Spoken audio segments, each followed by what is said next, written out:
Our program in earnest, ladies and gentlemen. You are all aware that the university is reeling with shock at the loss of one of our lecturers who was actually killed this last Saturday. That was Miss Avitha Dudnath, 30 years of age.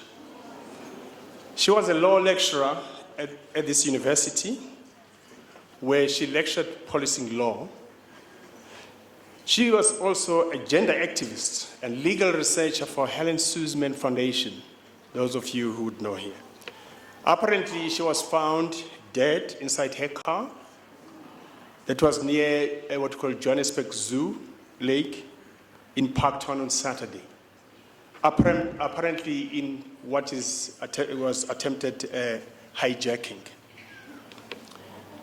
Ms. Dudnath reportedly led the campaign against gender-based violence at VUT, those of you who will actually work closely with her, especially after the killing of the University of Cape Town student Uyinene Mkhwechana. The university management, staff and students wish to extend our deepest condolences to her family and friends for this tragic loss, to whom we offer our support and prayers. Ladies and gentlemen, may I ask you to stand up just to observe a moment of silence.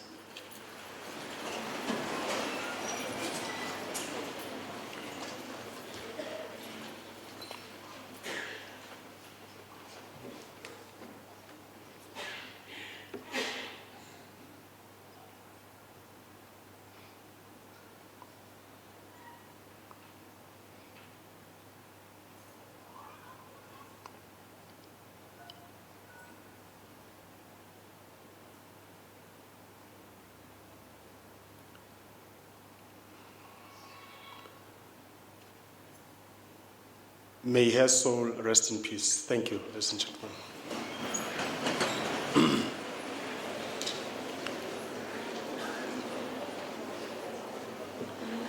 Colleagues,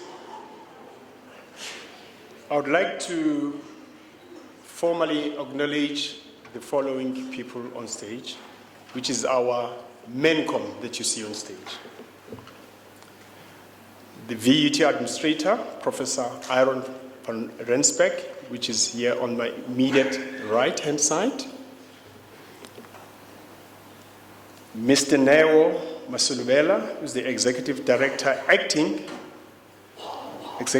Finance Acting. And we've got Professor Patrick Hadebe, who's the Executive Director Human Resources. I've got also Professor Roy Jurap, who's the DVC Resources and Planning, also acting. And then I've got Professor Rihanna van der Bank, the DVC Teaching, Learning and Student Support Services, also acting. This is our management committee. Sorry, I'm sorry. Sorry. My apology. And I'm already fired because he's my new boss. And then we've got Dr. Den Mukwena, our registrar. Thank you. He's my new boss, by the way. Thank you.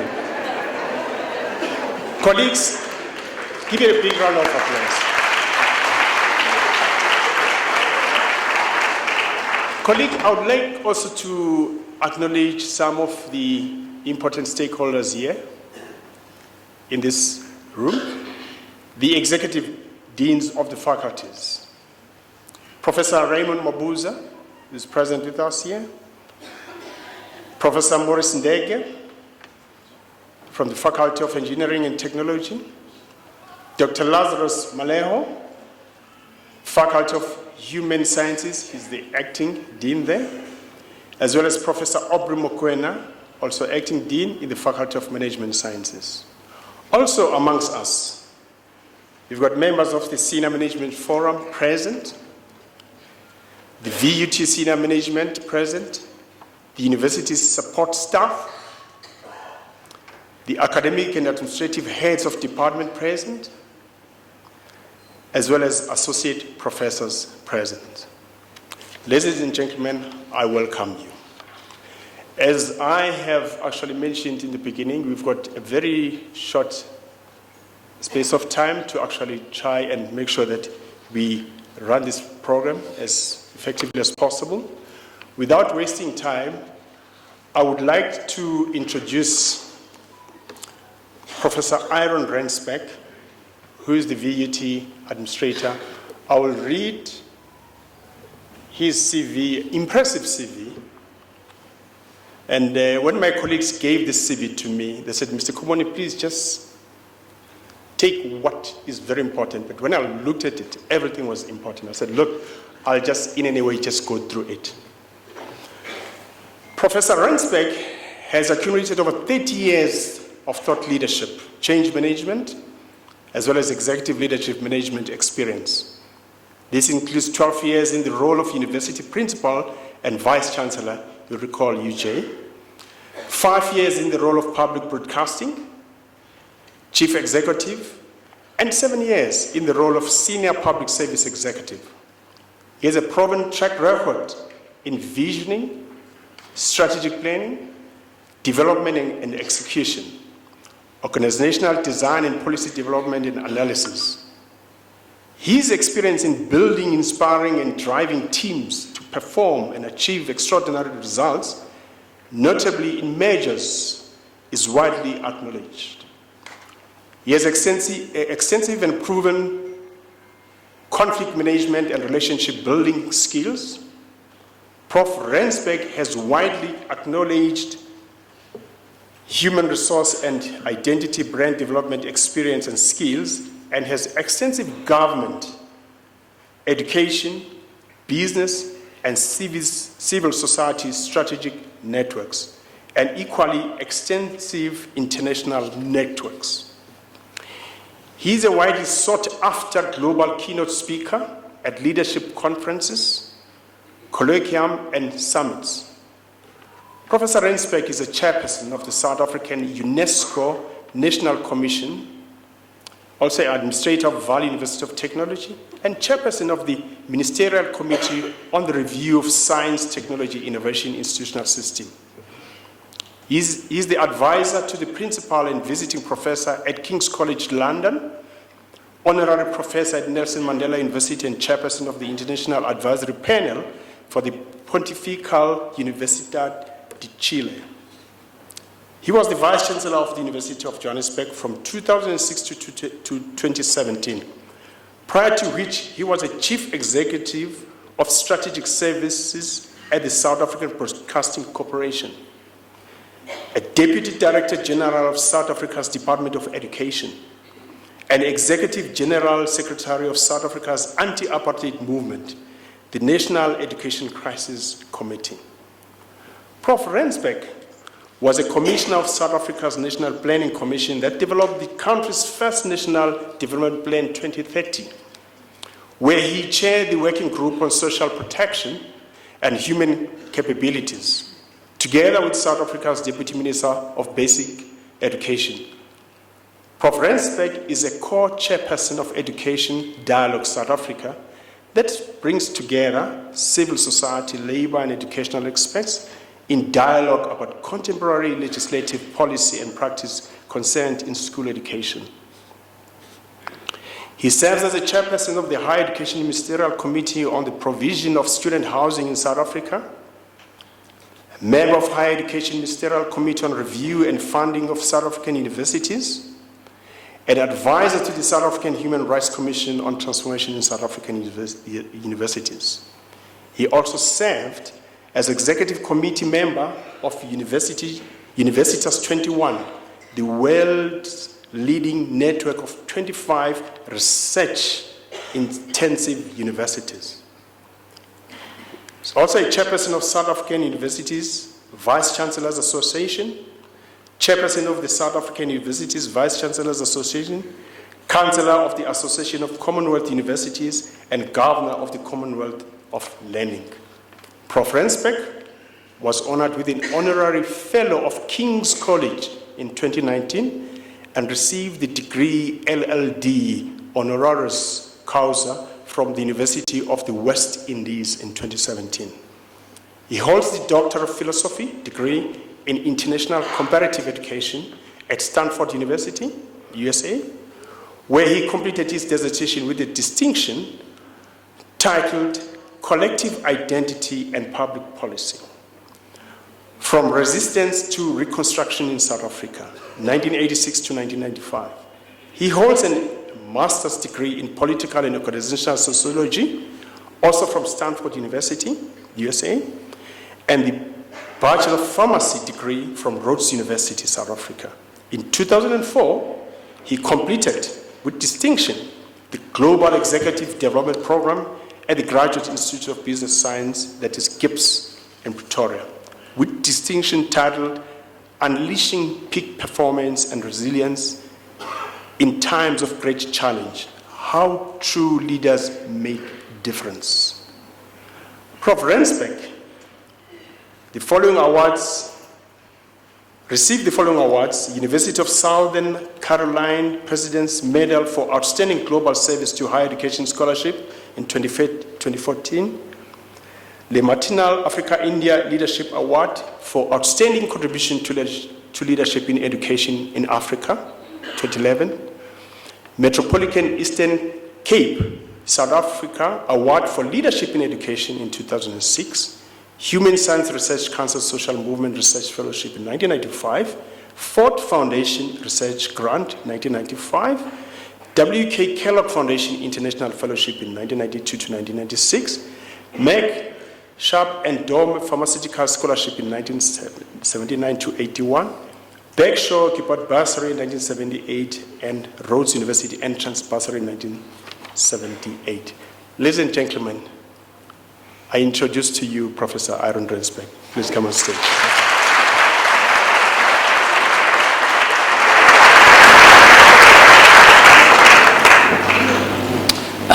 Good morning, colleagues. Dumelang, Sanvanan.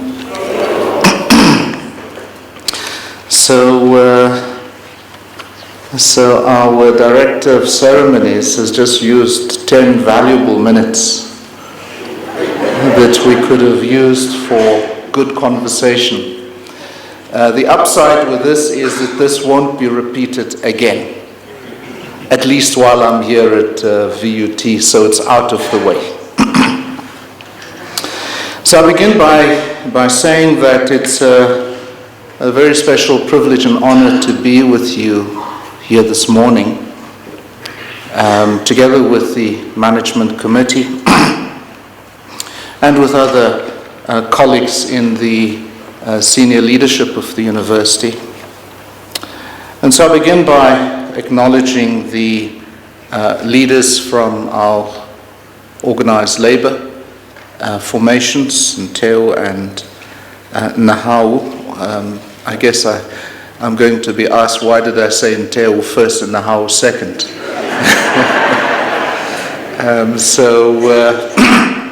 Let me therefore acknowledge the leaders of these two recognized labor formations. And of course, let me recognize each one of you who've been able to set aside time to join us this morning. And so it is clear that we have an enormous task in front of us.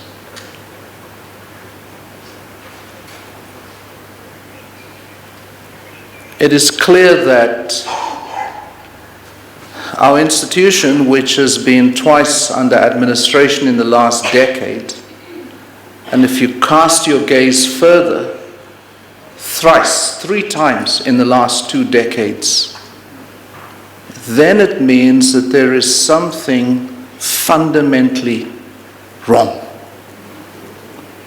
There is a deep-seated set of troubles that afflict our institution and that have caused us to become, in effect, a pariah institution. I've said previously in my conversations with MANCOM and the Executive Management Committee, as well as with Labour and with student organizations, that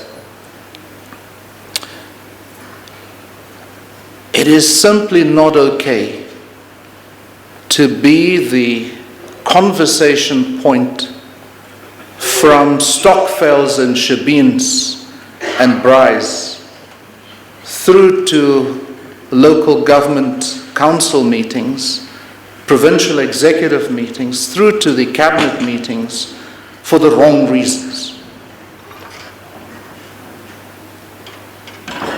I guess in South African lingo, the word kwaluka or mampara, or what is the other one? What's that other one in Swashu? Momish. It's simply not okay to be the mampara in the conversation. As I say, from Stockfells and Shebeens and Bryce right through to cabinet. And that conversation sparked three times over the last 2 decades.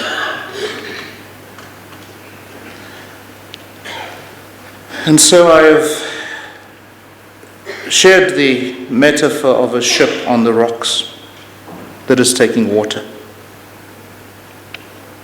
And it's taken water now for the 3rd time in 2 decades. I think it's self-evident to everyone that our institution is still driven by factions. When the assessor's report is eventually published, and I hope sooner rather than later, because the report has now been tabled with the President, with the Minister, it will lay out chapter and verse the troubles of our institution, and it is likely to recommend radical intervention and action. And so, for example, in my briefing with Professor Spityana and Ralibipi Simela, the assessors, they spoke about an institution that is adrift. That our institution simply does not have strategic direction, that decision-making is erratic, and they use the examples of insourcing, equal pay for equal work, temporary contract staff, as examples of erratic decision-making, lacking vision and strategic purpose and intent.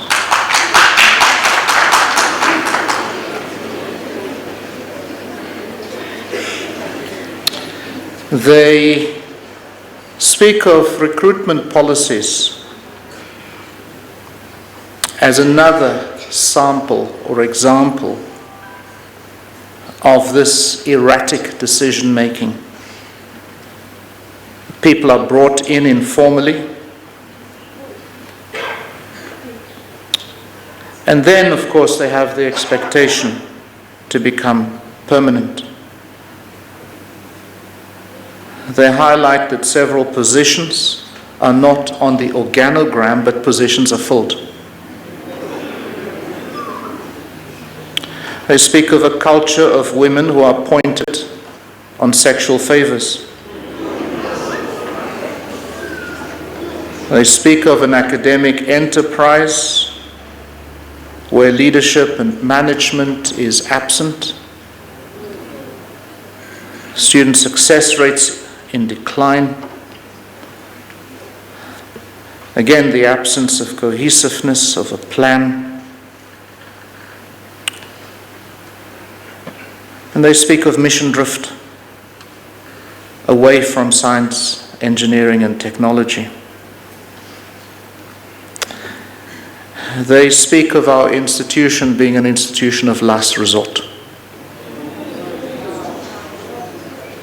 And they referred to what they believe is a sharp decline in the quality of our entering students. They are puzzled that our residences are not learning and living spaces.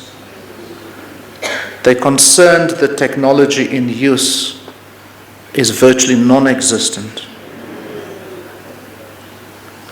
They say that our satellite campuses lack a plan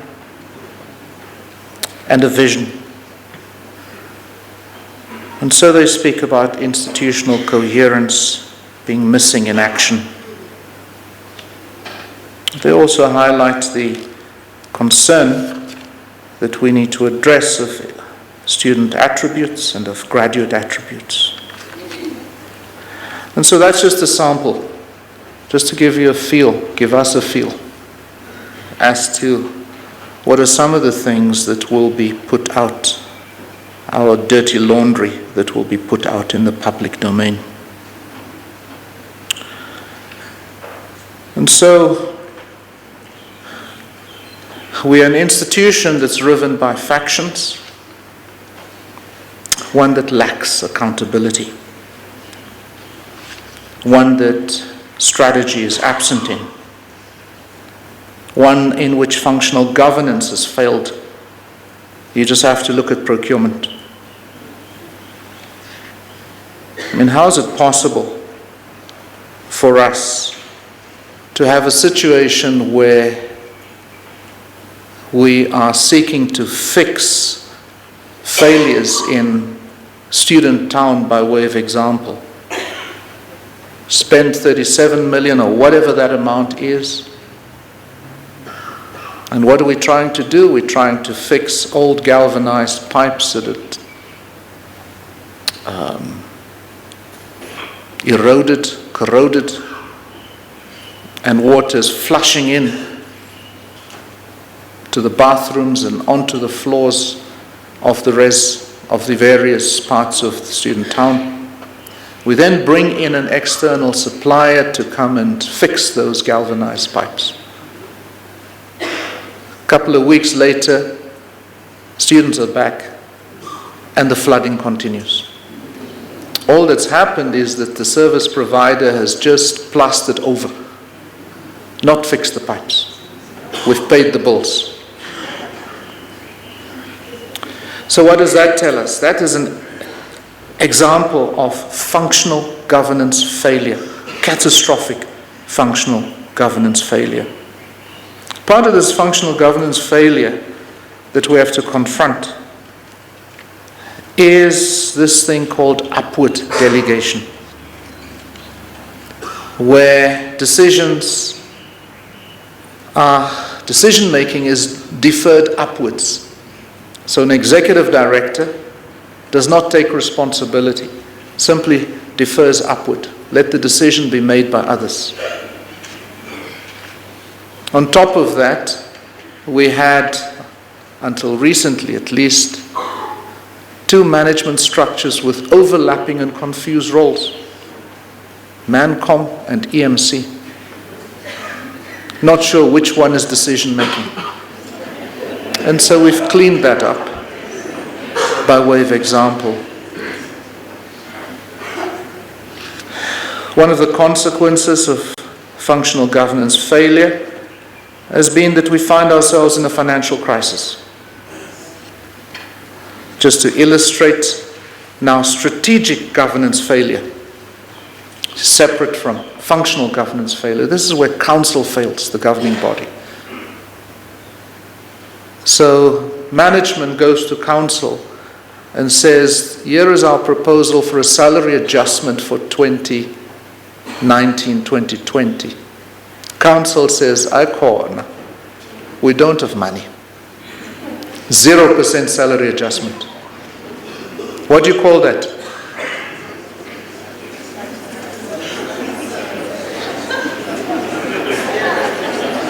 And so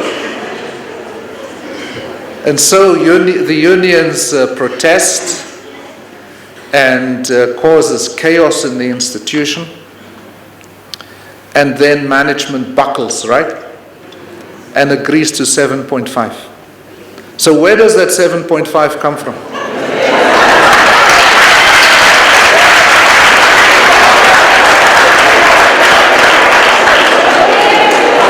And so think about this. Think about this. Already we're sitting with positions frozen across the institution. Now 7.5% of 900 million. How much is that? Call it 70 million. So now we have to freeze even more posts in order to finance the salary adjustment. Isn't that wonderful thinking?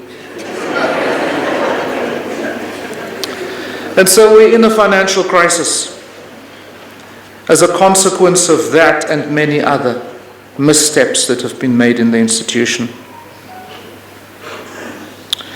One of the things that is deeply worrying is the absence of confidentiality. And what else can one call it than trading information? We trade information. We trade confidential information in order to help effectively a crime syndicate steal the institution away from us. Because that's effectively what's happened under our noses here. Is the institution is being stolen piece by piece by piece. And part of that stealing project or theft project is to trade information. And that information feeds factionalism again in the institution. And that's got to stop. It's going to have to stop.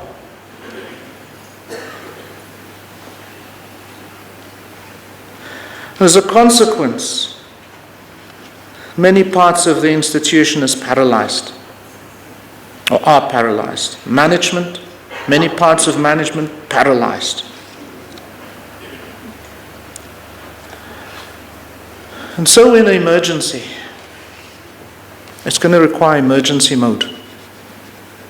We're in emergency. This emergency that we find ourselves has catastrophic consequences for students in the first instance, their families, their communities, our nation, and the other nations that many of them come from. Because everybody depends on progress, on success, on accomplishment. Equally so, members of staff, yourself. If this institution crashes, if it crashes financially, if it crashes across the board, what happens to each one of us? In a context where unemployment is close to 30%. And so it is a crisis. It's an emergency mode that we find ourselves in. It's going to require an emergency response from each one of us. And so I want to be clear that, yes, I've been parachuted in to the institution in the hope that in the first instance I'm going to help us come to senses, come to our senses, wake up from our dreams, pull ourselves together, remobilize ourselves. And I'm speaking across the board. I'm sure, and I know that there are exceptions, where many of you are performing exceptionally well.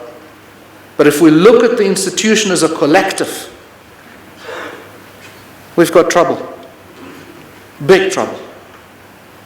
And so yes, I've been parachuted in to bring to our attention that we've got to wake up, or else we're going to crash this institution, or else as it sits on the rocks, it's taking water and it's going to go down. But we're going to have to do this together. Each one of us is required to pick ourselves up after having dusted ourselves off. Get up. Yes, knocked down, but not knocked out. Knocked down, but not knocked out. So we're going to pick ourselves up, dust ourselves off, and rise to the occasion. And so it's going to require emergency response. You see, by that I also mean that if we keep on doing the same thing and expect a different result, what's the problem with us? There's a problem with us. Intellectually, there's a problem with us. If we keep on doing the same thing over and over again, expect a different result, And so, by doing more of the same is not going to generate a different result. And so, to get a different result is going to require doing things differently. And that's my appeal to us. And so we're going to have to walk and speak and act differently. Not like victims. Not like people who are broken. People who are defeated. What is required for us in this emergency situation is for ourselves to dust ourselves off in every respect. Intellectually, etc. We're going to have to dust ourselves off so that we begin to walk and speak and act differently. Because if we're going to do the same stuff, it's not going to generate a different result. We're going to have to see in our walk. We're going to have to see in the way we speak. We're going to have to see in the way we act, the things we do. We're going to have to see that. Because when each one of us begins to do that, imagine what 2,000 of us can achieve. And so we're going to have to get our institution working again for the public good, not for factions and rogues and crime syndicates. We're going to have to shift our institution from Paluka, Mampara, Mumish, whatever you want to call it, status, to an admired status. It's going to require each one of us. And we're going to have to show up. I'll come back to that as I conclude. And so what have we been doing in the meanwhile? Just some pointers. Many of us will be aware that the SNG forensic report has been sitting with us for almost a year now. Today I will advise MANCOM of the disciplinary actions that will be taken. And so those disciplinary actions will begin tomorrow.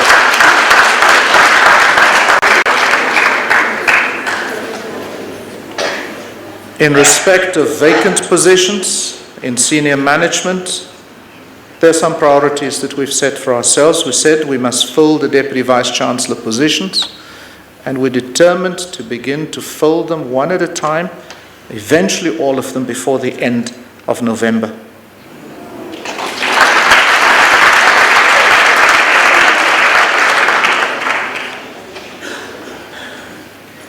The area of logistics and operations is probably the area that is most prone to corruption.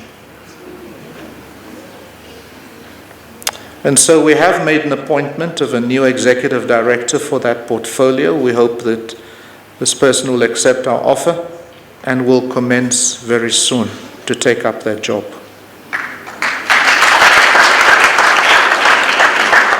Position of Dean of Engineering, we will conduct interviews next week. We've had to go headhunting for candidates, so we hope again to make an appointment very soon.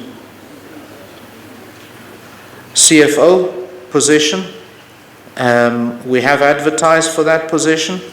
We will be having in place an interim CFO as part of the administrators team to help us get over the hill in the course of the next 6 months or so, and we hope during that course to make a permanent appointment.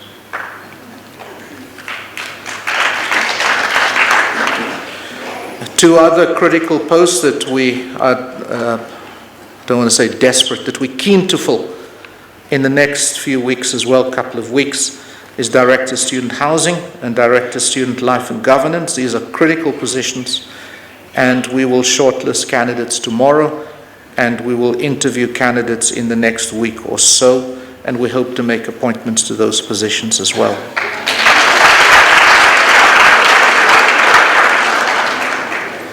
A critical part of our work is to cohere around a strategic plan. A lot of work has gone into the development of the strategic plan. I'm happy to say that as the administrator, I signed off on that plan. That's called Strategic Plan 2024. And that plan is the plan around all of us should be cohering, and that gives us the strategic direction. And as I say, it becomes the means for cohering us as we go forward. We've also discussed some catalytic actions to catalyze our institution, to signal shift and change in the institution, in its mood, in its focus, in its actions. And I can just share with you some of these that were debated and agreed upon last year in Management Committee. First is that we're going to be implementing swiftly an online student registration, including late application.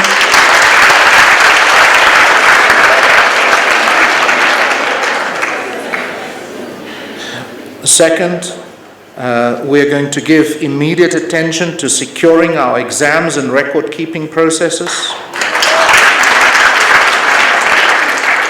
We'll be implementing an early warning and tracking system to enable us to improve student success, in particular undergrad student and first-year student success.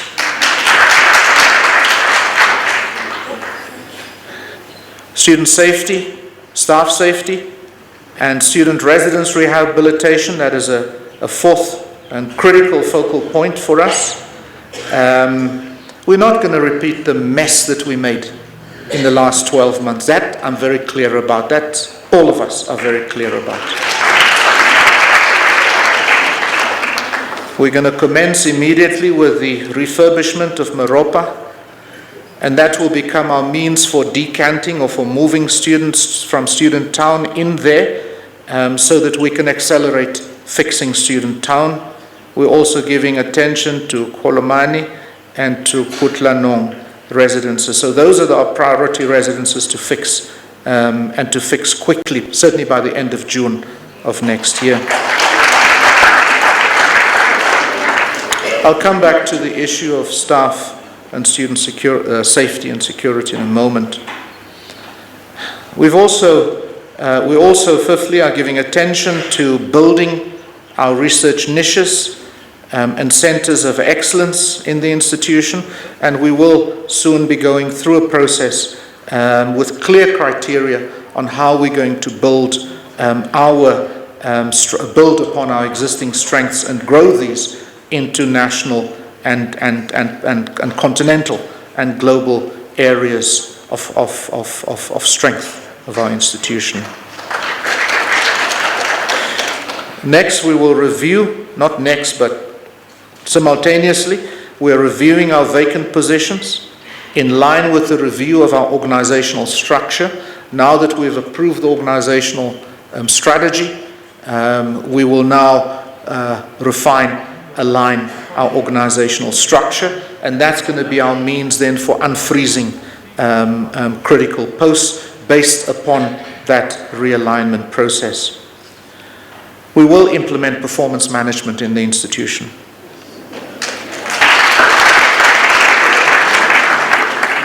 And we will commence with post levels 1 to 5 in the immediate term. We'll also review we'll in fact accelerate the review of our satellite campus feasibility and viability. There's going to be some unhappy decisions that we're going to have to make about some of our satellite campuses.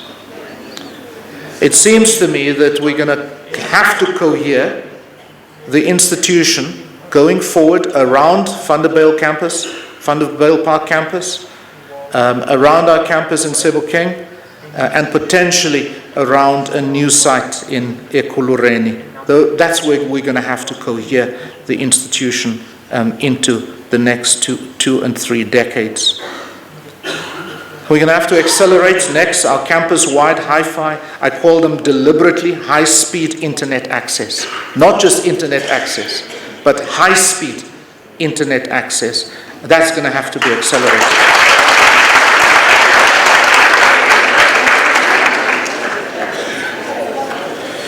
In respect of our academic staff, we are going to give detailed attention and try and accelerate our academic staff qualification program. Now, in respect of there are 3 matters that I want to share, and then I'm going to stop. So we spent quite a bit of time since I arrived with ManCom reviewing the work that had been done by the outsourcing task team. Yesterday, we received the final report in this respect, and yesterday we approved the plan to insource over the 5-year period, 20 to 24, to insource our protection services function.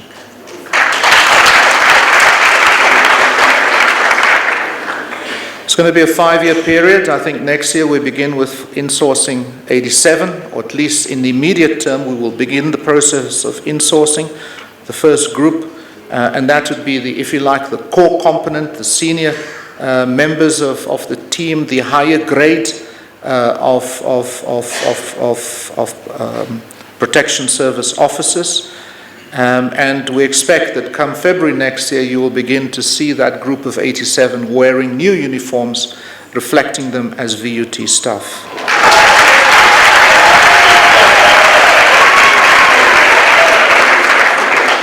Of course, before I make that point, I have to go to the next point. The next point, of course, is about contract staff. Again, this is a matter that I had asked us to give more detailed attention to. Initially, we had a very long list of colleagues who had been identified. We then began to put in place some criteria, very clear criteria. And in particular, we were concerned about those colleagues on contract, 1-year contracts that are renewed, some for many years now, decades.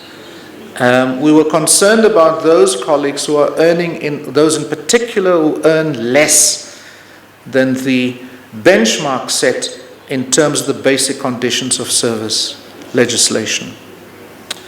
And so yesterday we approved that list. And so those colleagues who have had their contracts rolled over more than once, we will be offering them a 3-year term contract which will be performance-based.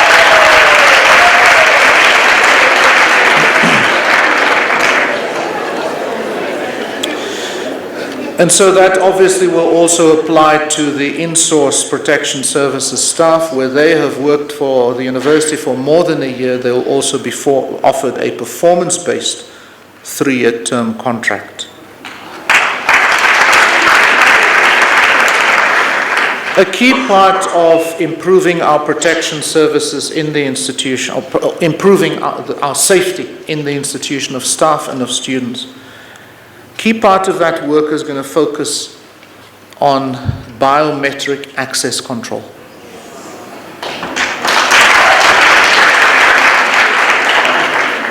And so we're going to require your partnership in this.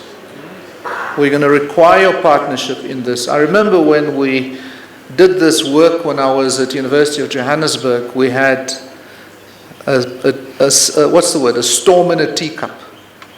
Not from the point of view of students, because students only wanted to put the finger and go. And we said, no, we want double security. You're going to carry your card, you're going to scan your card, and you at the same time are going to use your finger or whatever as your biometric access control. And so I'm going to ask us to work together on implementing that project.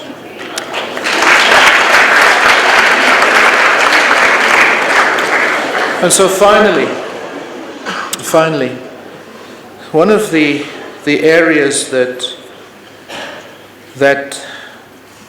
is troubling and exceptional is that in respect of student accommodation, we sign lease agreements with private providers. That means that we, as I tongue-in-cheek say, we guarantee their breakfast, their lunch, their dinner, and their holidays. This is the onus of these residences. That is unacceptable. The effect of that is that the university pays over 200 million rands a year in payments directly to these operators. In addition to that, we do their administrative work for them. We do a whole range of other things for them for free. And so this is an issue that we debated yesterday again at ManCom, and we made some decisions. One big decision is that we're going to transition ourselves out of this arrangement.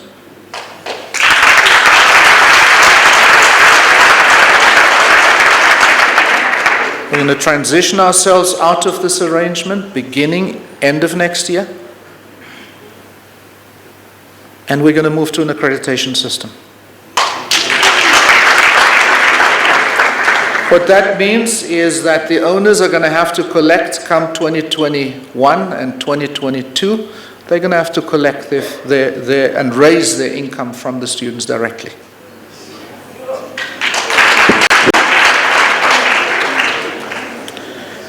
And so those are some of the big decisions that we have had to take in the last month in particular. And finally to say that if we can make this kind of decisions that are aimed simply at moving our institution forward now and out of the mess, out of the crisis, into new possibilities, each one of us is going to have to now rise to the occasion.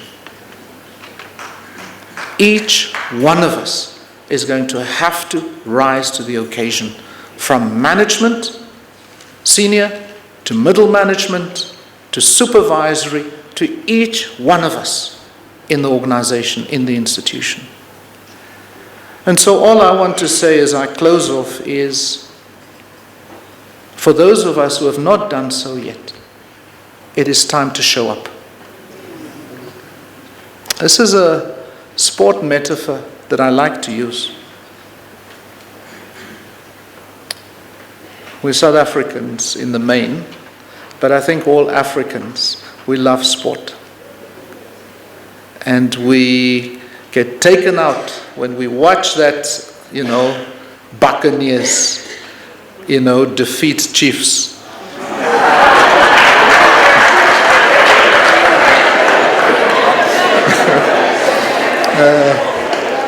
Okay, all right.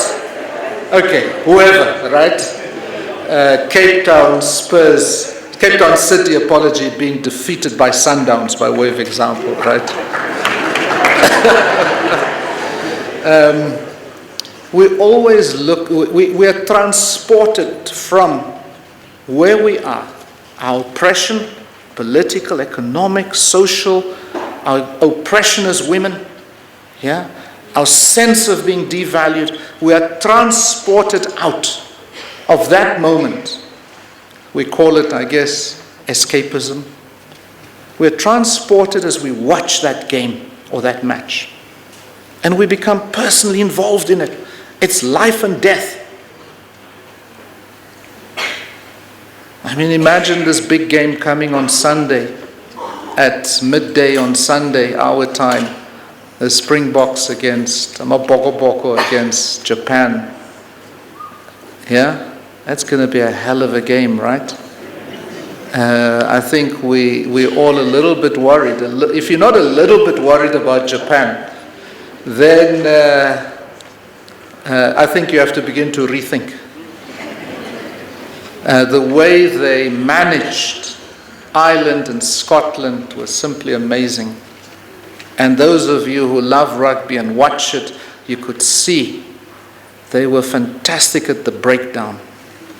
They were amazing in the handling of the ball and the speed with which they played. I hope it will become clear why I go to this detail. And so what happens if the Springboks on Sunday pitch up but don't show up? Just think about that. They'd over-prepared for the match. Yeah? Imagine that possibility. They'd so over-prepared for the match that when the moment comes, they run onto the pitch, they sing the national anthem. By the end of the first half, the score is 21-3 in favor of Japan. Yeah? I mean, this is what we watch out for as I used to be a provincial football coach in the apartheid era. Yeah? And this is something that many of us who have keen eyes for sport, any kind of sport, keen eye, we look for, we watch. We can see in the first 10 minutes of that game, you'll be able to say what's going to happen. Yeah? Yes, there will be adjustments in the strategies and tactics. There will be new players coming on in the second half. But those first 10 minutes tell us about the competing teams or players. And so here's the thing. We often speak about the team still being in the locker room. You know that expression? There's another one that says the team is still on the bus to the match. The match has started, they are there physically, but they're still on the bus to the match. Or they are still there in the locker room or whatever expression we use. What that really means is that they are not emotionally and intellectually present at that moment. They are physically present, but intellectually missing.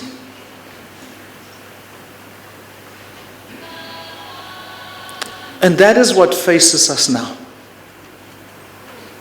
It is about being physically present, but also intellectually, emotionally, spiritually, in every respect being present. And as we say, to show up. That is our call as management. That's my call as the administrator to each one of us.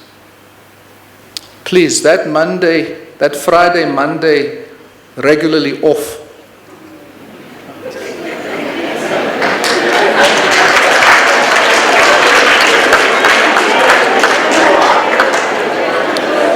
You know that expression of the coat or the jacket or the whatever is there, but the person is missing. So there are two kinds of situations. There's that one, and there's the other one where the person is sitting in the chair but not present. We've got to turn that around. We've got to make ourselves accountable. We've got to perform. We've got to, in other words, show up. Ngiyabonga kakhulu. Thank you very much.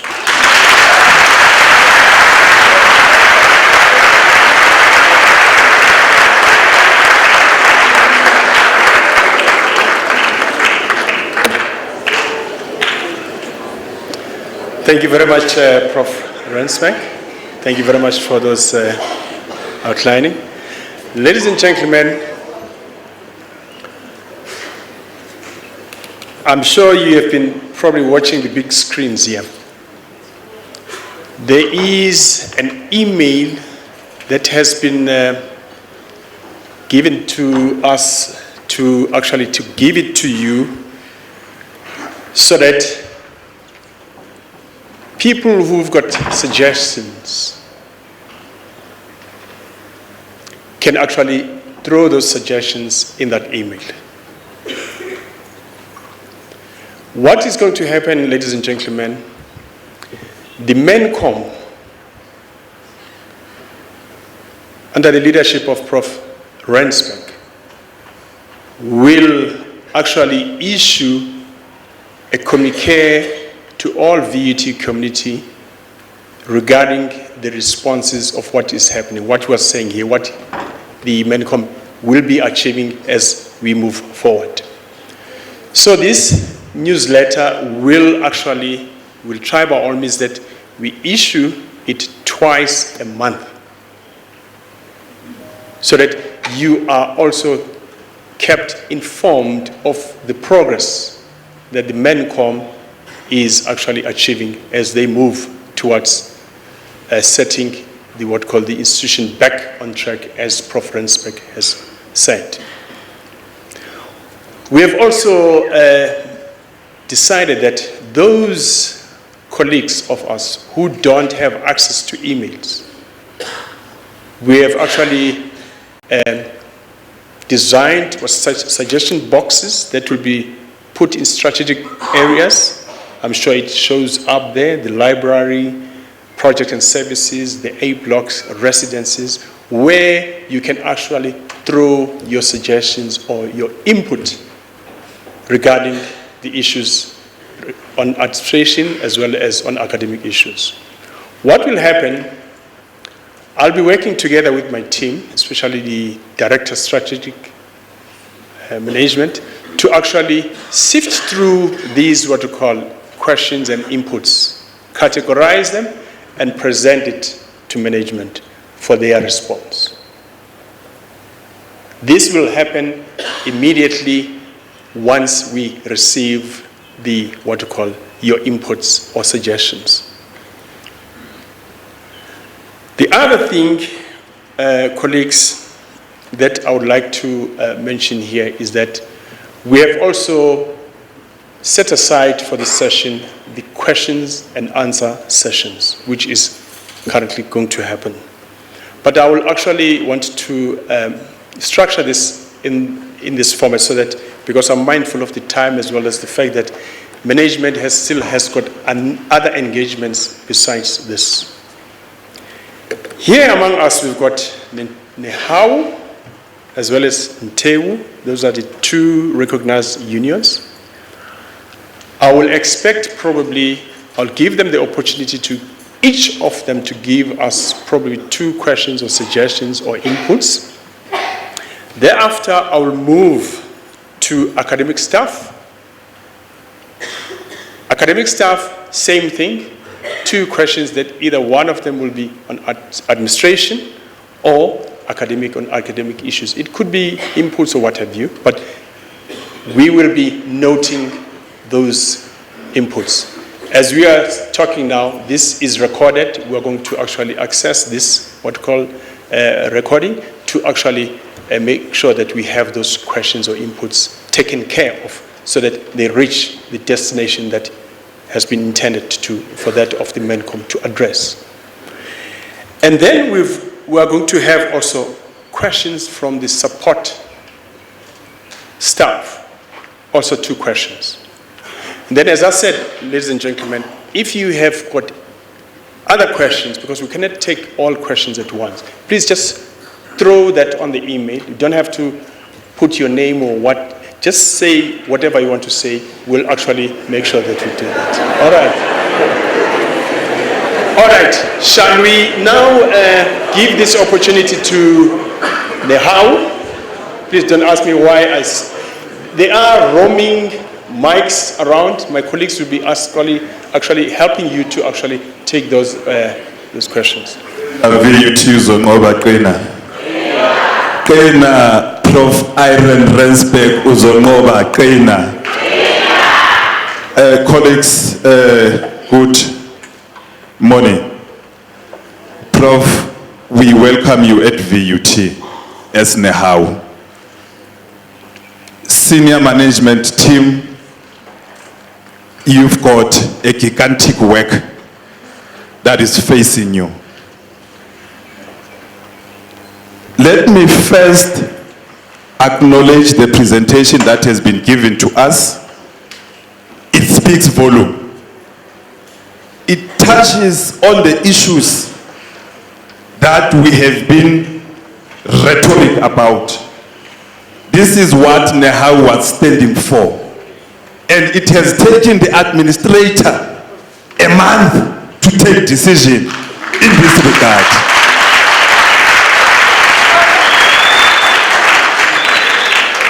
Prof, we salute you.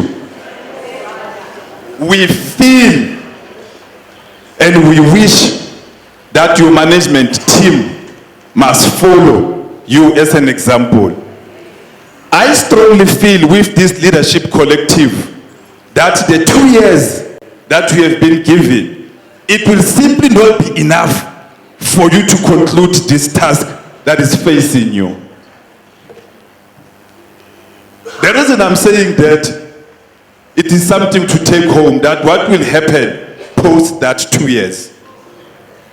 We don't want to say that we'll support you post 2 years, but we are saying that it will be desirable based on what we have displayed. You have given us vision. You have given us hope where we hope. Actually, in VUT, as we speak, we are confused, not knowing where we are going. But with these 2 months that you have ascended at VUT, the confusion that has befallen us, at least the myth is starting to unclear. Having said that, we've got the role as organized labor that we must play. As much as all these progressive input have been given to us, we've got the request at VUT for workers to be treated with dignity and respect. The reason I'm saying this, Prof, it is that workers at VUT have traded same waters for more than 10 years. And today we are giving them 3 years contract. That is not enough. Section 198 dictates that every employee must be accorded. Every employee must be accorded a fair and a just treatment that is equitable. 3 years is only an introduction. This is one issue that we are going to fight as NEHAU, that these workers who have been left in the periphery be treated like everyone else. We are invoking, and I'm happy that I'm saying it in the midst of everyone, NEHAU will be invoking a full Section 198 from now going forward. A full 198 will simply mean that our executive director, human resources, must up the sources and begin to deal with this issue as from today going forward.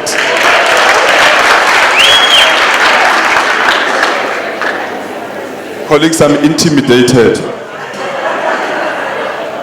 Prof, we acknowledge the manner in which we have dealt with residences.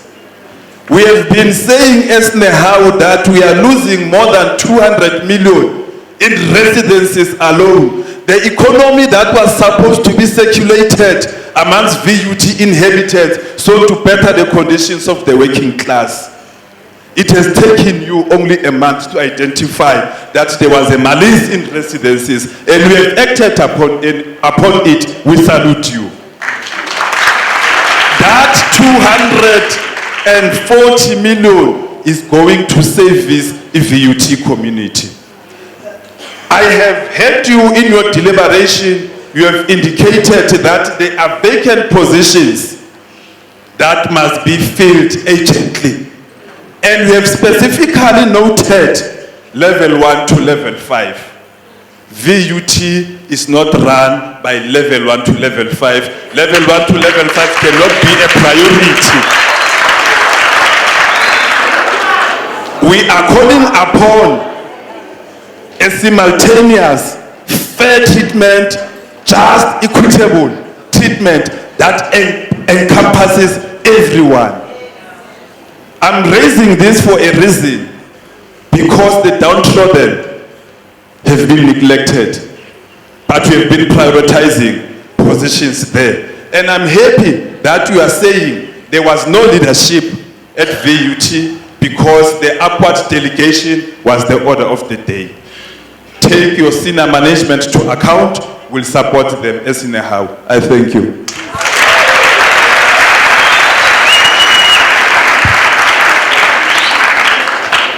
Thank you very much, Joseph. Prof. Rensbeck, I don't know whether probably you would like to respond or probably take a stock of questions. All right, I'll take another set of questions, please, and then do it. Thank you very much, Joseph. We've noted your inputs and question. Now, can I have the other union Teu?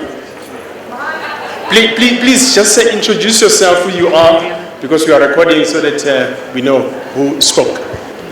Nteu, please come on board. Hi, good morning all. My name is Kimberly and I'm the secretary for Nteu. And I'd just like to say, VUT community, the winds of change are blowing and they are blowing strong. And Prof. Rensberg, we commend you. We thank you, and let it be known you do not stand alone, for we will stand behind you, and we will support you in the strive to take VUT into a better place. In Teu, as always, we stand hand in hand with Niau, and we echo their sentiments, for we all work together to strive for the greater good of the employees of the university. But the one question that I would like to pose to you today is, what is the way forward with regards to the ever-increasing discrimination and harassment that is taking place from senior management down? What are the steps that are going to be implemented to ensure that our employees are safe? That this practice will come to an abrupt end? Because a lot of our female staff especially feel insecure, feel violated, feel threatened, and are too scared to take the necessary steps, grievance procedures, disciplinary hearings, or whatever is required, because the harassment increases, the violence increases. Thank you.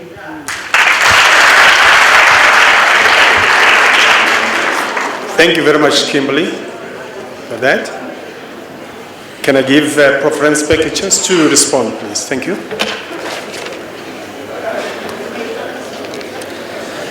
Thank you very much, both to Joe and to Kimberly. Let me be very clear that as an activist who was one of the founders of one of the largest trade unions in the country, I'm not going to mention who, but I simply want to say that I don't have any expectation that we're going to have a sweetheart relationship with Labour. I don't have any expectation for that. I have every expectation that both Nteu and Nahau will represent their members fearlessly. Of course, your members are also our staff. And so we are going to, from time to time, have to put our heads together on some of the difficult issues. I want to just make a couple of brief comments.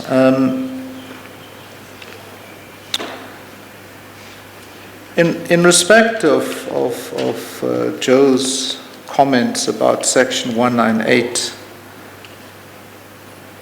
apologies, you said Section... Yeah. I don't want to introduce Section 189.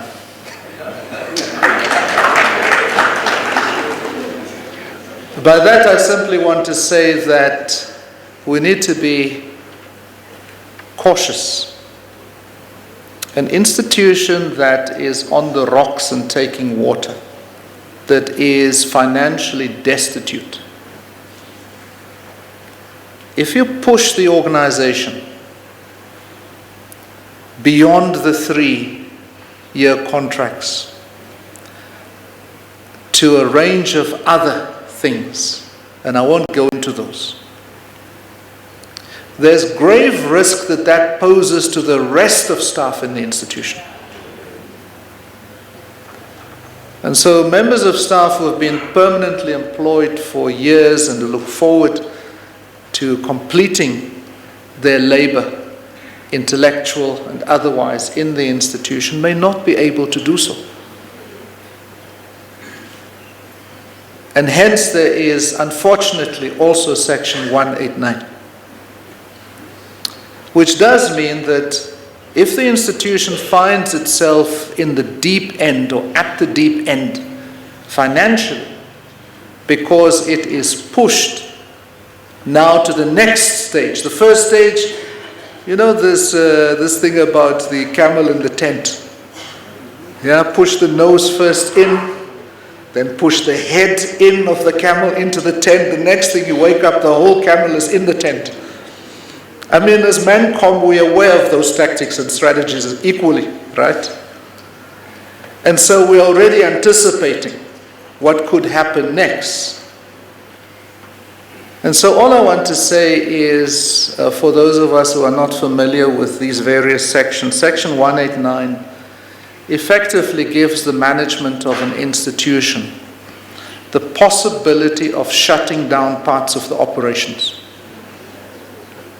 in order for that organization to continue to function and to continue to serve, or at least to continue to provide employment possibilities for those who remain behind. And so all that I'm saying is that we are entering a complex and a high-risk game. And so, of course, we can see that on your agenda, Joe, for your meeting next week, we see one of the items there is full-scale implementation.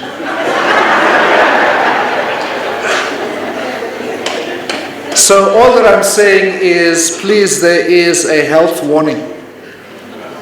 There's a red light also flashing to say to us, as I would say, since I'm from the Eastern Cape, you know, masahamba, masijonga la ndlela kakuhle, masithatha iminyathelo, yabona, kancinci kancinci kancinci.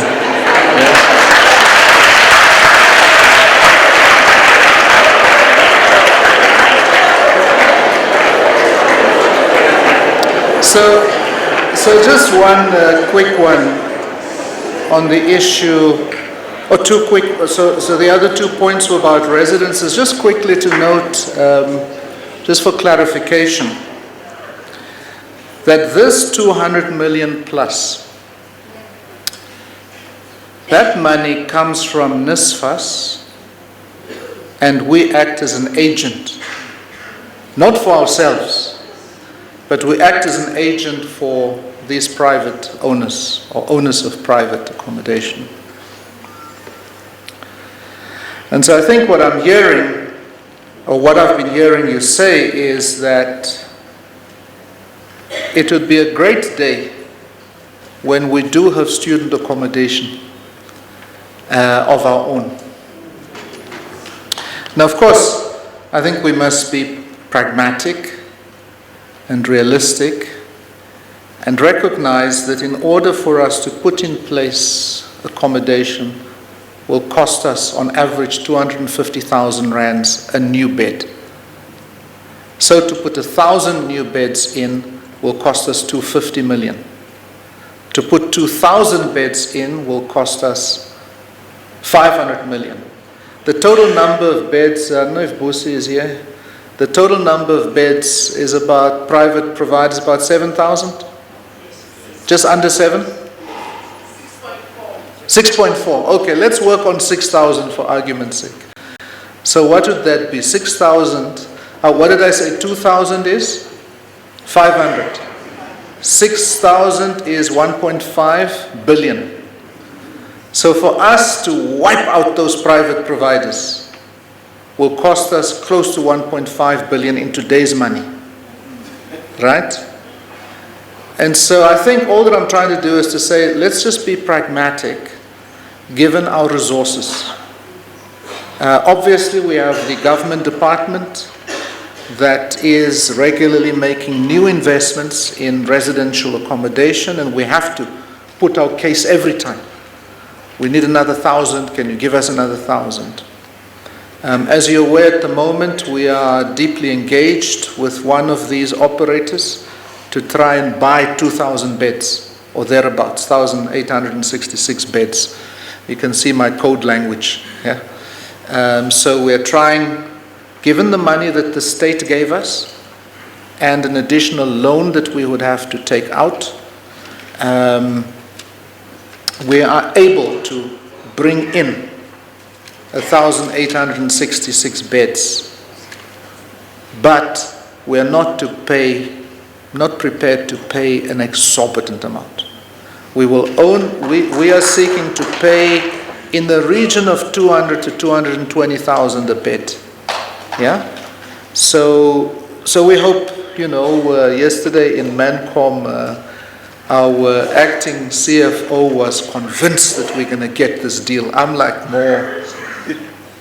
more cautious, I'm hopeful, but I'm cautious. This acting CFO is more optimistic.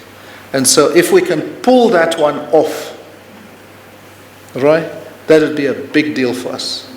If we can pull that one off, and we're going to try everything. Yeah? So that would be the first step towards 6,000 beds, right, that we would be taking as the institution. And then vacant positions, just to say that I did indicate in my opening remarks, I know you did this for rhetoric purposes, but in my opening remarks I did, Joe, draw attention to the fact that a key next step for us is to align the organization to the strategy. And so all posts that are vacant will be reviewed against that background. And so we will make decisions on where to unfreeze. But again, keep in mind the unfreezing is related to our financial strength as an institution. On the issue of harassment by senior management and the threatening and bullying of colleagues, that has to stop. In fact, not has to stop, it must stop. It must stop. And so, Pat, you can explain that one and maybe say that you're taking action and talk to it. Okay, good day, colleagues. The issue of bullying is not for the first time that it's raised. I think in some certain sections of the institution or portfolios, there is serious bullying that is happening. There's serious harassment that is happening. And many of the cases have been reported to our ER specialists. And I'm sure investigations are going on. And what I can indicate is that as a result of all these things, not only harassment and bullying, all these other cases have actually charged my disciplinary cases money. There's nothing because there's too much hostile environment. People are fighting one another. I don't know what is happening. It would seem VUT does not love itself. It would seem that people that are at VUT, members of staff, do not love one another. And I don't know what is happening. And that kind of thing needs to change also. That we need to respect one another, which is one of the values of VUT. At this point in time, we are developing a policy, which is called corporate bullying policy, which we hopefully will be implemented and to make sure that we prevent acts of intimidation, acts of harassment, acts of bullying. My humble request is that, remember, we are here to take VUT forward. We are one community. We have to work together. We have to love one another. None one person is better than the other. We need to hold our hands together to work together. We cannot be involved in investigating people from beginning to end. It must come to a stop. But remember, if there are any acts of intimidation, please report them to HR. We'll take decisive actions. Thank you.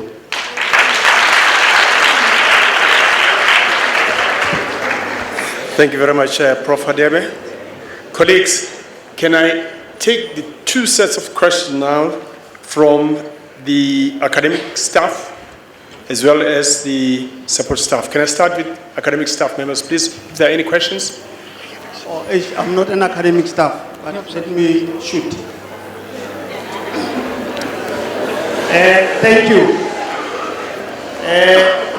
Let me start by thanking you, Prof, for calling this meeting, because it really helped to clarify many misconceptions, many myths, many lies, many threats. We thank you for inviting us. Two, it will be wrong not to thank people who risked their lives, who fought for this university, who stood up and said, not in our lifetime that this university will go down the drain. Let me thank those people. I won't name them. Let me use an analogy of an unborn child. You know, some people will behave like a father who will deny a child during conception. But after the birth of that child, when that child is beautiful, it's nice, with beautiful eyes like mine, they will start saying, this is my child.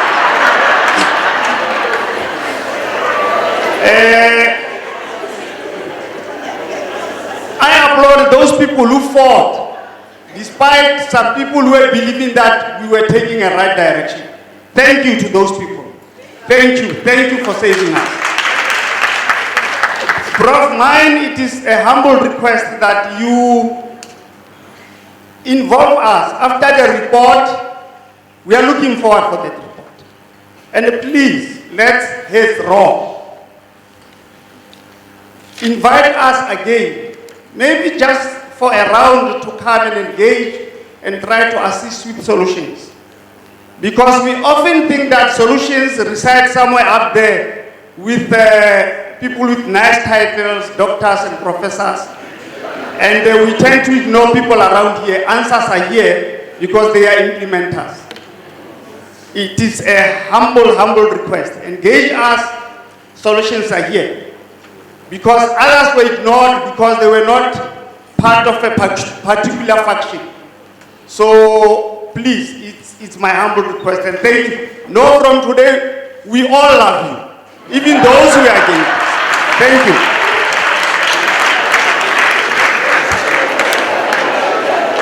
Okay, thank you very much, Dash. Can I have one more question from support staff, please? That will be the last questions before we close our program. Good morning, Prof. Good morning, Executive Committee members. Good morning, colleagues. Prof, I'm going to touch to a report that is my driver, which is the report that you were chairing, the ministerial report of 2011. I'm working at the residences. And for me personally, it's like Jesus came to earth. Because of the nature of the challenges that we are working with. I'm not going to give the names of the residences, and I'm not going to give the names of staff members who are working at the residences. I just want to give you an idea, and for me, it's really one of the key focus to address. We know we need to create a home away from home for our students. And with the situation we are in, it's definitely tough and impossible. With the 8,884 resident students, we know that there's no university without a welfare department or wardens or house parents. and now internally having 2,730. The report that you were chairing, Prof, the recommendation have been, or the recommendations are, it has to be at least 1:150. We have conducted benchmarking at all other universities, even those that are struggling financially. The allocation to the house parent duties is at least at the most 250. With us, to give you a clear picture, internally, with all our residences, it's 2,730 to 2 house parents. And one got so ill, seriously ill, we were left with 1. And it means the manager must also be the house parent, full time. We've got a lot of support from the acting dean of students. The two of us, we don't sleep. And I really want to applaud people who are working at other departments, particularly placement departments, who are supporting all these students internally and externally at the residences during when they need support. And we deal with cases where even men, young men, I won't mention names, where they collect fetuses and we collect drugs, all those things. Some of them I could manage to keep them there in my office. I now know all types of drugs, and we kept them. I kept them for evidence. And after having gone through, I'll also give you a picture. For Bedworth Park, we have 3,095 students, and it's a one young gentleman who goes through all that. And really, we don't even have an official where we can debrief. And all these people are employed on contract. They don't have medical benefits. Meaning they can't even go to psychologists and debrief. Hence people, I'm not getting surprised when people say to me, Faith, I'm loaded, I really need to go home and see how I can recover. Because we don't have an EAP employee. We know Sister Muluko is assisting, but we've never been explained or told to what extent is he assisting. But at the residences, with all the things that we are dealing with, particularly the issues of abortions, legal or not legal, and drugs, and security issues, poverty alleviation, that department, we have students who don't, especially the BTech students, who don't have bursaries. We know their bursaries are not going beyond funding them after their first degree. Now the problem is we don't have food, we don't even have allocation for food, and we applaud Dr. Narisa for assisting us now as we approach exams. So would you please focus on the issue of this department at the residences? Thank you. Thank you very much. Thank you very much, Faith. There's one more question. Yeah, academic staff, please. We need your comments or questions, please. Go ahead, ma'am, please. Thank you.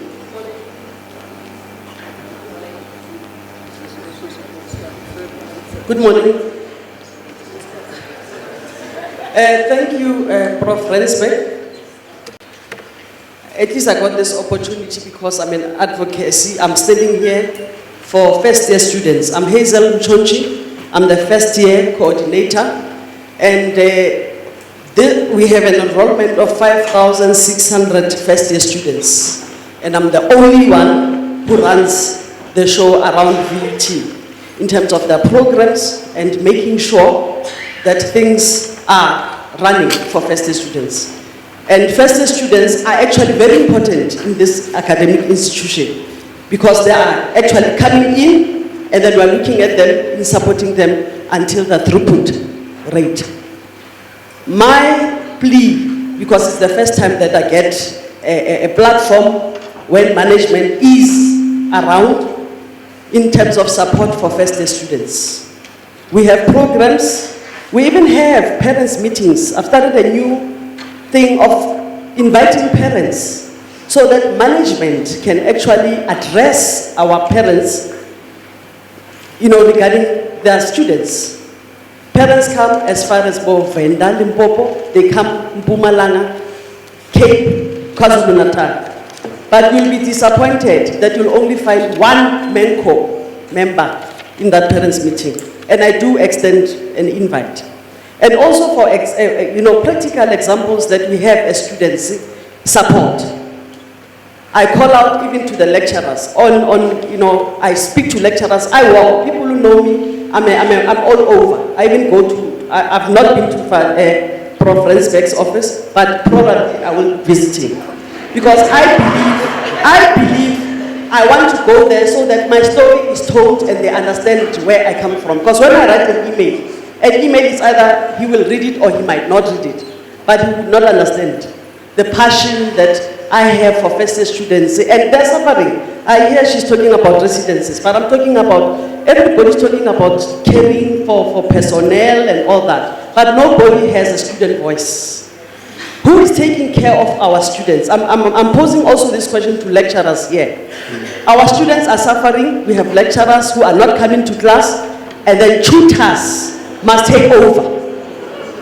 Tutors must take over the exams. Tutors must take over everything must be taken over because we have absence of lecturers within the classes. Okay. And that also affects our first year students. Okay. The pass rate now in June, our sharing with faculties, the pass rate is for all first year students, it's 45% when you put the lot together. And that is not a good reflection. Okay. I will sit down for now, but thank you very much colleagues. I'm mindful of the time. We've run out of time. Can I have one question from academics now before we close? Remember, all other questions can be filled to the emails or suggestions. Thank you. Prof. I'm speaking on behalf of academics. The previous speaker has hit the nail on the head. It is true, it happens. And it's something that is, Prof, you say you use the right word, pragmatic, realistic. Thank you, Prof, for coming to our institution. When we were in the Senate, you asked that question. People have been here for ages, but what have they done? I'm one of them. I'm one of the culprits. I've been here, but I haven't done anything. And I've been here, I've been subjected to all those things that are unimaginable, but we have persevered. We are here saying. I'm speaking on behalf of research, Dr. Nelana. As researchers, we've been supported in this institution. Honestly, we are supported. I wouldn't be standing here if research was not supporting us. However, we now have a new area that we refer to as focus areas, the niche areas. These are new areas in the institution that really need support. There is an NRF document that speaks to this. And as we are navigating into the space, we really need to look at how we can be supported with this. And we start ideas, we come with ideas, we conceptualize, we put things into place. But unfortunately, we are never supported enough. At the last meeting of the Law Clinic, you heard how people were complaining about that. We are not saying that the university is complacent, but we are just saying some cognizance need to be given so as to be able to give the researchers who have initiated the niche area support. We really need this. The University of Pretoria is 5 years ahead of us. However, as we are coming up and as nestlings, we need support so that we know exactly how to go about with all our new niche area, in spite of the fact that we do have an NRF document that speaks to this. Your support will be highly appreciated, sir. Dr. Nelana, you are commended. Thank you. Thank you very much. Thank you very much, Prof. I think, colleagues, that takes us to the end of the questions. I'll ask Prof. Rensbeck to respond. You see, if this is going to be a response, that's a problem. You see, I had asked us earlier to apply our minds to be intellectually present. It's simply not okay to be shouting. It's simply not okay to say, I have a question that was not asked. And then we should just ask everybody to ask a question. We're trying to be pragmatic, right?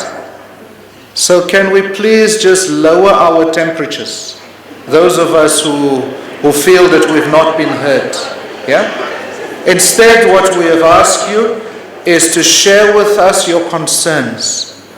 So, what I'm going to do, where's the microphone? Just take it to the lady in front here who was protesting. And I'm going to give you 60 seconds. How's that? Cool. Is there another microphone at the back for the last intervention? Please go ahead. Thank you, Prof. You touched on support. I'm an academic staff in the Visual Arts and Design Department. It will be very much appreciated if you take a walk down Cape Block and see what challenges we are faced with as being academics. The values that we have to work with, they are beyond recognition. You talked as well about leave, that we take leave on Friday and Mondays. What about our mental health as academic staff? I hear everybody talking about student this, student that, student this. What about us as academic staff? Because we need to also live and be healthy and be accountable and be ready to be actually lecturing. But we cannot be pouring from an empty cup. So the institution, can they also have facilities for us to get support? Because we are also suffering as academic staff as well. And also, what are our academic rights? We are being bullied not only by senior staff, but also students. You come to a space to lecture. They have the right to go to SRC and so forth and come and belittle you in front of everybody else. So how are we supposed to deliver what we're supposed to deliver when we are not supported as academic staff? I thank you.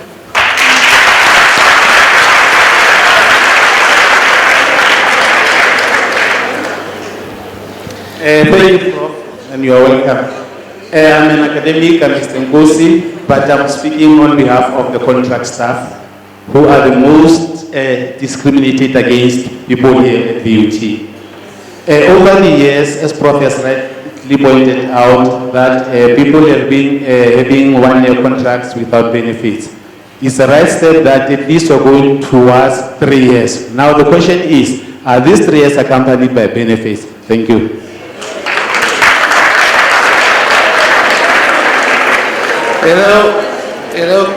Almost said comrade.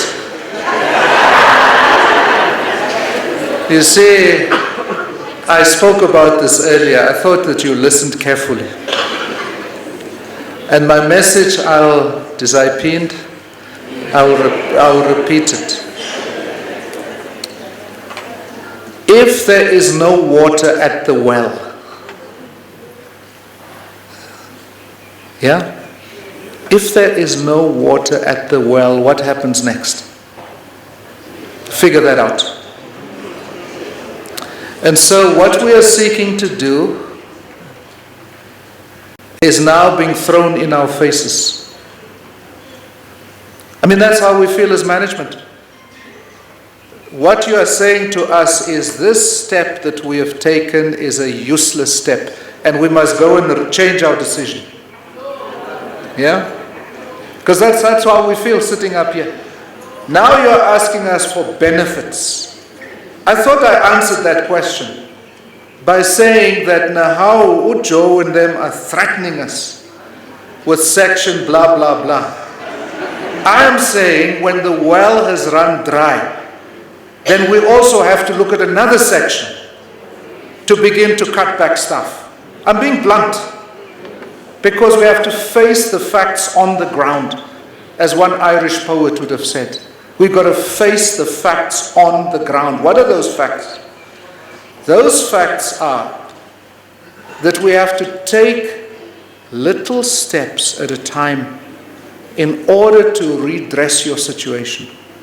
We're not saying that that's the ideal situation. No. But we're saying this is the first step. Yeah? And we can only consider next steps based on how well we do as an institution. Are we attracting top students? Are we able to maintain our enrollment targets? Are we able to mobilize the resources are we stewarding those resources properly? That's what That's what's going to make it possible for us to respond and put in place the next step. And so that's my response to your very deep concern. It is not a response of somebody who has no concern. In fact, it's an issue that I addressed yesterday at Management Committee. And I'd said at Management Committee, it is simply inconceivable for us simply to say, okay, we're going to insource workers who belong to that part of the working class that is the worst paid. They experience similar conditions to workers who are working as police officers, the lowest level constable. If we think that we've got psychological challenges, why is it that a policeman goes in apart from the gender-based violence, but what are the psychological factors that causes him to go and shoot his colleague? And so we're going to insource that kind of worker into the organization. And if we're simply going to say we've ticked the box, we've insourced, we've got it wrong. And so I've asked the team, I've asked Pet to say, can we begin to bring these people in, in medical aid, what do you call this thing? Medical aid and life cover and funeral cover and all of those things. They're not nice things. They're essential things. Bring in those people to come and look at designing packages. This is not new. It's been done at UJ, it's been done at other places. I'm just talking about that segment of worker now. And so ticking the box is not good enough. And so we are seized with the issue. And so we're not, an employer or managers who tick boxes only in the organization. We're deeply concerned about your welfare. And so, as we close out, I've taken note of the many other issues that have been raised, from the staffing situation in our residences, through to the living conditions in those residences, which is not new to me. Taken notice of the issue of first year support, very important and very critical work that we're doing as residence managers and as first year support staff. It's important that we have passion. It reminded me, I made a note here that some of us say that we are employed for 20 years. How many 20 years and more? Hands up. How many 20 years and more? Okay, cool. How many 30 years and more? Good. Good. Okay, I won't ask 40 years and more. I'm sure someone will stand up. And I just have this little thing, and the reason I mention this is because in a different context it arose, because typically what people say, hey, I've been teaching for 30 years. I've been teaching for 30 years, township style. 30 years. I've been teaching. Yeah? Look at me. I've been teaching for 30 years. And then I kind of tongue-in-cheek, jokingly will say, is that 1 year repeated 20 times? Or is it 20 years of going through, engaging intellectually with what I'm doing, and all the time rising, never slowing down, never going down? And that's our challenge. It is about rising all the time, about rising. Sometimes the rise is steep. Sometimes it is not so steep. it is a little bit more gentle, the rise. That's our challenge, is to recognize the moments when we rise steeply and rise steeply. To recognize the moments where it's a more gentle rise and rise gently. For some of us in the next 2 years, it's going to be a sharp rise. For some of us, others of us, it's going to be a bit more gentle. For some of us, it's going to be sharp and then gentle. For others, initially gentle and then a sharp rise. And I'm just asking us to constantly reflect on what it means. I always make the point that from the protection services officer who greets you at the gate, through to the gardener who beautifies our place, through to the cleaner who cleans our rubbish, that we don't want to clean, by the way, through to our administrators and secretaries who receive receptionists on the phone and at the offices, through to everyone in support staff, through to every academic. Each one of us matters equally. But more importantly, those of us from the administrator, sideways and down, our job is to make sure our academics flourish so that our students flourish. Please, let's keep that in mind. And please, let's not take ourselves too seriously. That's another final lesson I offer us. You know what I mean by that? You know what I mean by that? Don't take yourself too seriously. You know, some of us, the way we walk. Yeah? Yeah? The way we walk, it's a power walk. Whereas what is required is a humble walk. Confident, but humble. Right? For some of us, the office is the power game. We've got to stop that. We've got to take the office seriously and ourselves less seriously. In essence, what I mean by that is, don't become puffed up. Don't become elevated in your head. Don't become that persona. Please don't. Every one of us, from the gate right through, let's take the office. And I'm serious. I consider someone who is a protection services officer, that is an office. That's an office. It's a position of stature and significance.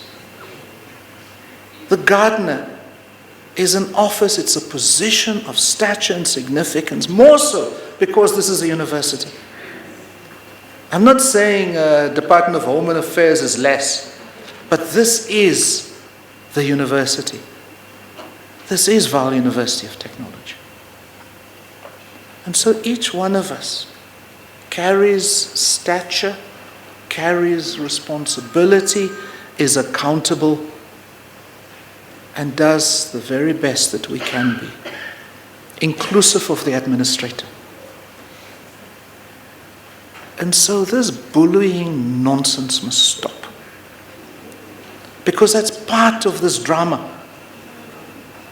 That we can move and shove people and colleagues around as if they are bloomin' machines. That must stop. And it doesn't stop because the abused shouts fire.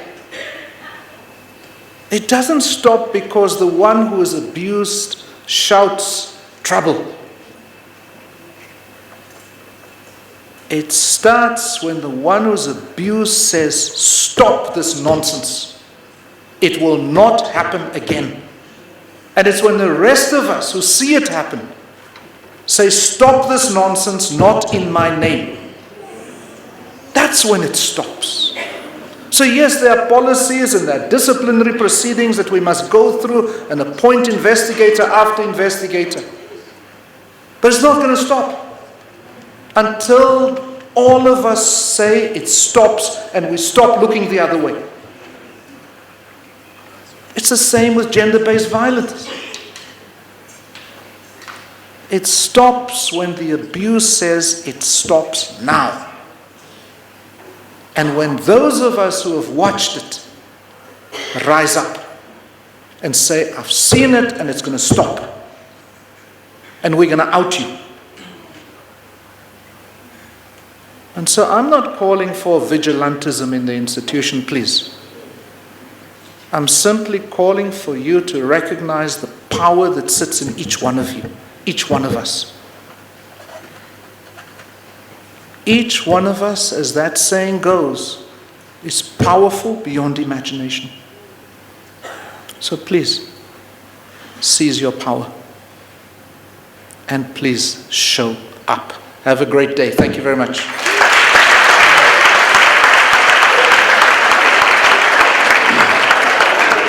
Right. Sorry, ladies and gentlemen. Can we please, we've come to the end of our program. Can we please allow the management team to exit the hall first, and then we follow. Thank you.